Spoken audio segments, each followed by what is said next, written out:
example,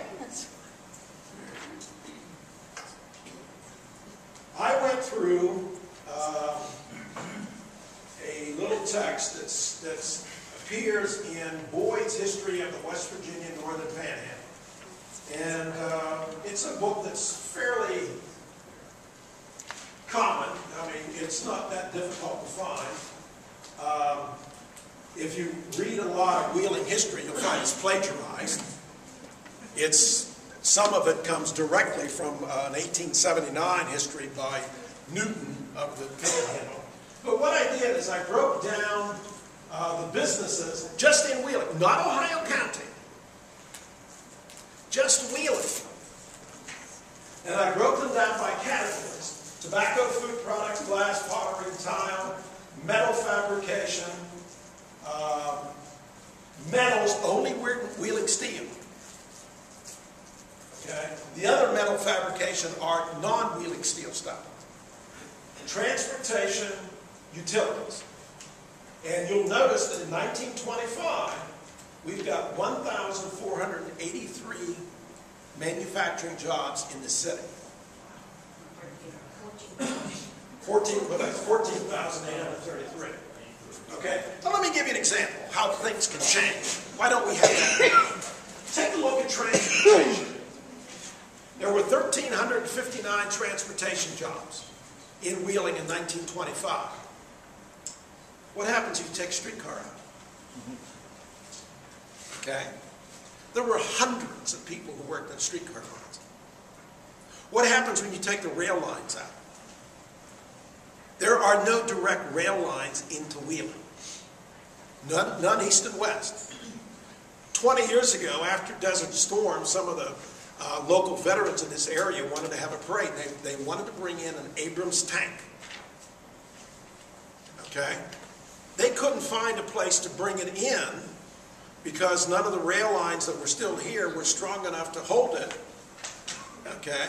They had to, I forgot where they offloaded it. They brought it all around. It took them days to get it in because they had to go around. The terminal bridge by that time was gone. And yet, 1,359 people. So, and if you change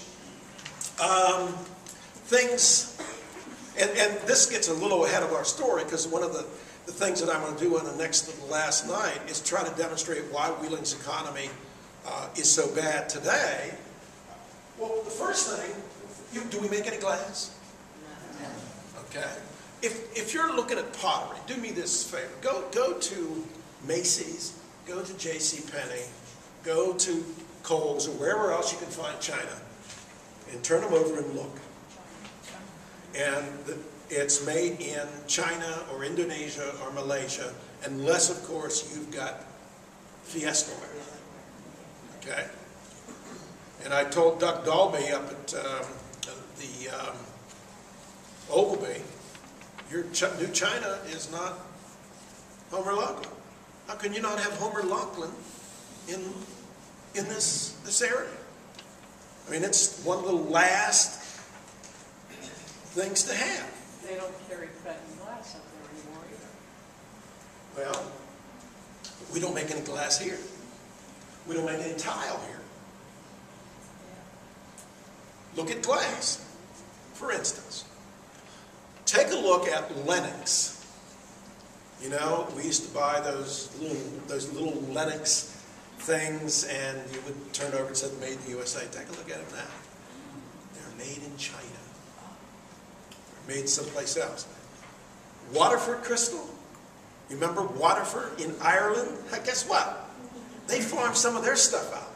It's made in Poland and Slovenia and the Czech Republic.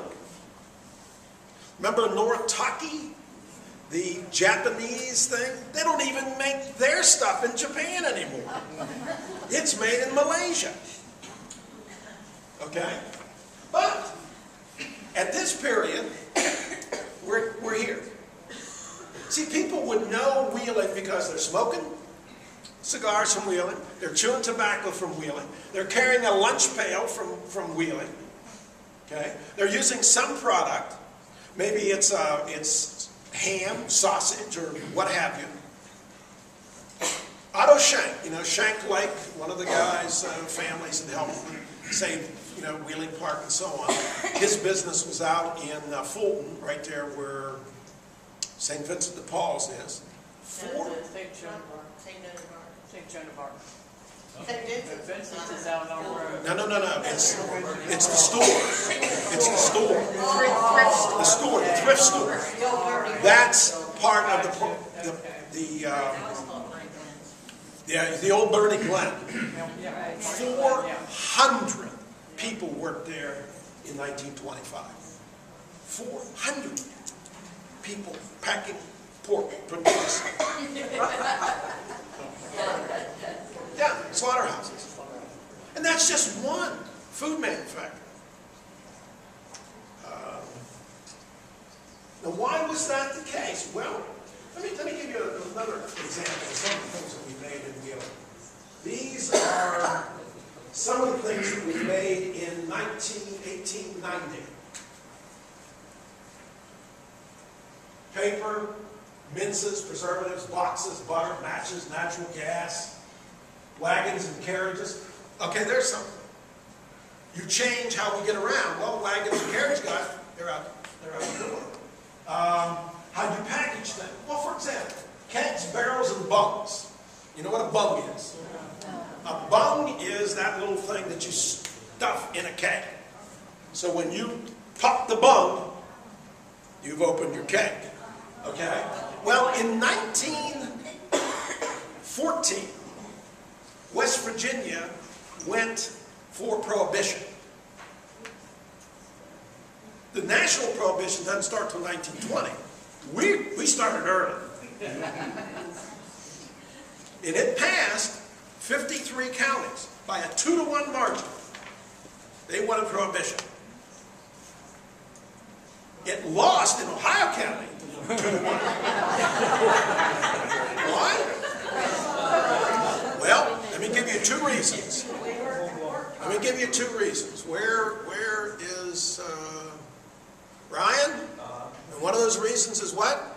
There was, at that time, like 5 to 6 breweries in Wheeling. And the biggest one was? Walk and Rain. Yeah. Who was your best history teacher, Mr. Smith? Huh? A guy named Dr. Javersak. Thank you. Ryan is now teaching up at Wheeling Park. He was a student of mine, but he's also involved in Wheeling history. He does Mr. Schmulbach. Okay? And Schmulbach was producing about 200,000 kegs of beer a year. Anton Raymond producing another 150,000. So you're not only brewing, you're making bottles. You're mining the coal so that you can heat the boilers. You have wagons that you have to take it to. And ready for this? In 1900, there are about 4.